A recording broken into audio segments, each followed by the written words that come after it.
Bonjour super parents, bienvenue. Je m'appelle Claire, je suis mariée, je suis auteure, j'ai 2 enfants et je travaille dans les ressources humaines. Et dans cette nouvelle émission, nous allons aborder le problème de la 2e grossesse qui arrive quand on a vécu une première très compliquée. C'était mon rêve d'avoir 2 enfants. Je n'étais pas pour l'enfant unique. Sauf que après la naissance d'un enfant prématuré, ça m'a un petit peu refroidi, si je puis dire. Et puis la nature faisant bien les choses, j'ai eu un enfant surprise, une grossesse surprise. Un vrai miracle, je m'y attendais pas du tout. Mais dans ce cas-là, ça va vite dans la tête. Comment je vais faire pour assumer? Comment je vais faire pour ne pas paniquer? Comment je vais faire pour éviter de vivre, on va dire, une fin de première grossesse avec cette 2e grossesse? Parce que ce sont toutes ces questions-là qu'on doit se poser. Et il faut penser au père aussi. Lui aussi qui a déjà vécu pas mal de choses avec la première naissance. Comment lui annoncer que je suis enceinte? Comment est-ce qu'il va prendre les choses? Est-ce qu'il va paniquer aussi? Bon. Le but d'un couple qui se marie, en tout cas c'était le nôtre, c'était d'avoir des enfants. Donc il était très content à l'annonce. Mais voilà, petit conseil, il faut quand même la préparer, cette annonce, que ça soit fait d'une façon très douce et absolument pas brutale. C'est-à-dire le test à 2h du matin en disant « Vite, vite, il faut que tu fasses les travaux de la cuisine ». Parce que moi, c'est ce que j'avais fait. Donc très mauvaise idée, parce que du coup, il n'a pas dormi de la nuit. Bon, j'étais un petit peu paniquée, il faut reconnaître, donc c'est pour ça vraiment, voilà, donc accueillir avec joie cet événement, parce que c'est toujours une joie, et puis ne pas calquer cette 2e grossesse sur la première. Parce que comme chaque enfant est différent, chaque grossesse est différente. Donc il ne faut surtout pas regarder les signes en se disant « Ah, j'ai vécu ça la première grossesse ». Alors je l'ai fait, mais au départ, mais j'ai vite arrêté parce que autant quand on accouche d'un enfant prématuré, on nous dit et on se dit « Non, non, pas d'émotions négatives », autant là, qu'est-ce qu'il ressent ce bébé? Dès le départ, il est dans le ventre, on panique. Donc non, c'est pas possible. Si on ne peut pas éviter d'angoisser un petit peu ou d'appréhender, ce qui était mon cas, ce qu'il faut, c'est parler au bébé. Et j'avais vu une psychologue d'un hôpital justement où j'étais suivie qui était géniale, merveilleuse. Une personne d'une bonté et d'une expérience comme une 2e maman. Et elle m'a dit, vraiment, il faut parler à l'enfant, il ne faut pas croire. L'enfant, il entend tout, même vos pensées. Alors là, j'étais, mais c'est incroyable. Elle m'a dit, oui, tout ce que vous ressentez, il le ressent. C'est comme une éponge. Et donc, je me suis mis à lui parler en disant oui, bah, ton grand frère, tu sais, il est né très tôt, alors, mais je sais que ça va bien se passer, etc. Et c'est vrai que le fait de le dire, eh bien, on évacue son stress, on évacue son angoisse. Et du coup, bah, on met du positif, on crée déjà un lien avec son enfant, et c'est une très bonne chose. Également, donc, en parler au futur papa, lui expliquer que pareil, que ça va être différent, et essayer de ne pas, on va dire, répéter avec cette 2e grossesse les erreurs qu'on a faites à la première. Mais finalement, ça se passe assez bien parce qu'on apprend toujours de son expérience, vraiment. Ensuite, il faut gérer l'enfant aîné. Parce que, et oui, qui dit 2e grossesse dit qu'il y a un enfant déjà. Et qui dit enfant dit possibilité d'être jaloux, angoisse, peur peut-être de perdre ses parents, et encore plus quand c'est un enfant qui a été prématuré. Parce que moi, j'étais une maman fusionnelle. Mon fils, c'était tout, je surprotégeais, je m'occupais de lui tout le temps. Et ce qu'il faut, c'est lui expliquer petit à petit qu'il va garder sa place, mais juste qu'il va y avoir un autre petit bébé à la maison. Comme j'aime à le dire souvent, en fait, l'amour se multiplie. C'est pas le cœur qui se divise. Et c'est ce que j'explique à mon fils. Je lui dis voilà, là il y a un cœur, c'est pour toi. Et bien maintenant, ce cœur il va grossir. Donc tu as toujours ton cœur à toi de la même taille, il y en aura juste un côté et un gros autour qui est le cœur de maman. Et c'est très bien passé comme ça. Donc oui, des petits, le junior, il comprend tout. Donc il ne faut pas hésiter à lui parler. Et même à l'associer à des achats par exemple. Achat des petits chaussons, pour aider à faire une surprise pour l'annonce aux grands-parents, des choses comme ça. En fait, on se complique les choses et parfois même on essaye d'être plus psychologue que le psychologue. Et se dire l'enfant il va paniquer, mais en fait non. Un enfant a besoin d'être rassuré. Si tu parles à ton junior, tu lui dis bon bah voilà, et ce qui se passe, etc.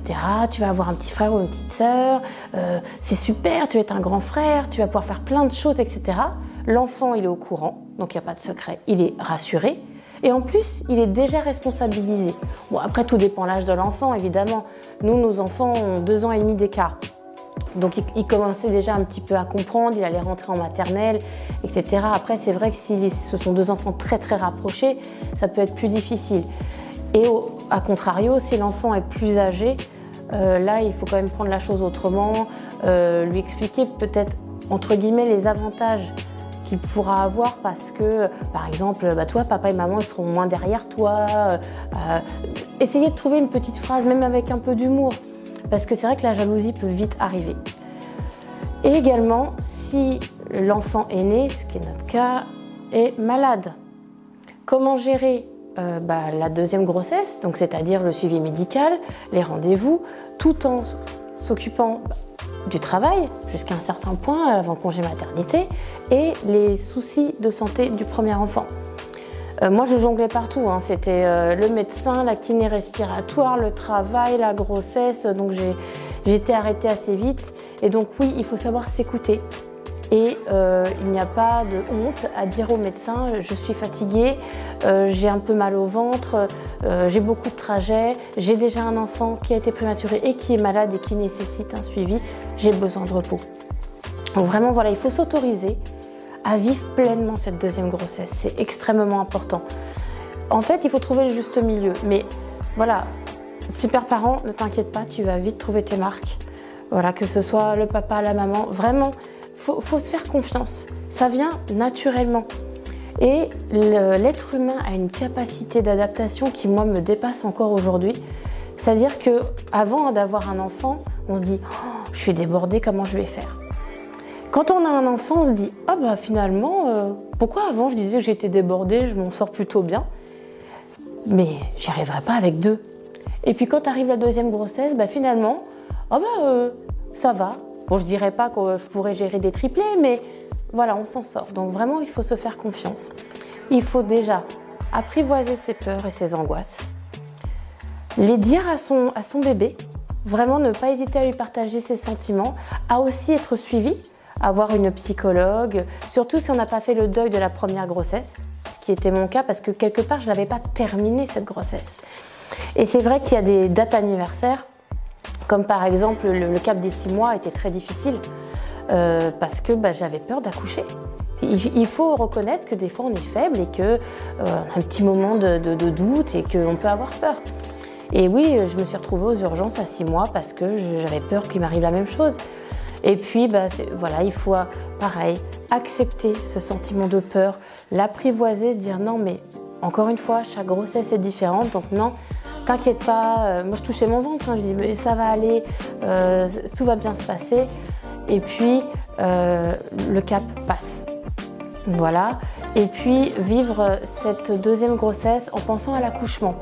Pourquoi je dis ça? Parce que quand ça tombe un week-end, par exemple, ce qui a été aussi notre cas, il faut penser à l'aîné.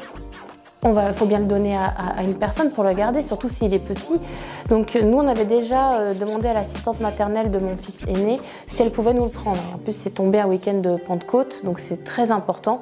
Prévoir dans le mois, on va dire, ou un mois et demi avant l'accouchement, tous les week-ends, par exemple, voir telle personne qui peut le garder comme un planning. Parce qu'il faut penser aussi que pour accueillir sereinement un 2e enfant, il faut être calme, bien dans sa tête et surtout ne pas penser à le petit, on va le donner à qui? Non, parce qu'il faut aussi que le papa soit zen. Parce que si l'un des deux est stressé, ça va mal se passer. Et vous voyez, comme un dimanche en famille peut très bien se passer. Alors après, bon, une 2e grossesse, ça peut aussi avoir ses petits tracas. Donc c'est vrai que moi, contrairement à la première grossesse, j'ai eu quelques petits soucis dès le départ. J'ai dû avoir des piqûres, être allongée très vite, mais au final, le médecin m'a dit, voilà, 37 semaines, ça y est, c'est bon, vous pourrez vous lever. Bon, je me suis levée, j'ai accouché le lendemain. Voilà, mais au moins, il était considéré, mon fils, comme à terme. Et nous sommes arrivés avec mon mari, en nous tenant la main, pour l'accouchement, donc qui n'a pas été certes un accouchement de rêve non plus. Là j'ai vécu une césarienne, donc pareil, quand on vous dit bon bah voilà, bébé a les pieds en bas, césarienne en urgence, c'est pas grave. Ce qui compte, c'est d'avoir son bébé et on peut vivre un deuxième accouchement par césarienne comme si c'était le premier et vraiment d'une très bonne façon. Moi c'était l'un des plus beaux jours de ma vie, vraiment. Certaines mamans disent que pour elles, accoucher par césarienne, ce n'est pas un accouchement. Si, pour moi, je l'ai vécu vraiment comme un accouchement, donc comme quoi tout le monde peut vivre la chose différemment. Il faut vivre son moment à soi, le vivre sans écouter ce qui se passe autour, vraiment vivre soi-même son moment. Donc oui, encore une fois, il n'y a pas eu le papa qui a coupé le cordon, mais c'est pas grave. Bébé est né et nous nous sommes retrouvés avec une famille de 4 personnes, 2 parents heureux et 2 enfants en bonne santé. Merci d'avoir suivi cet épisode sur comment vivre une deuxième grossesse après une première difficile. Rendez-vous au prochain épisode.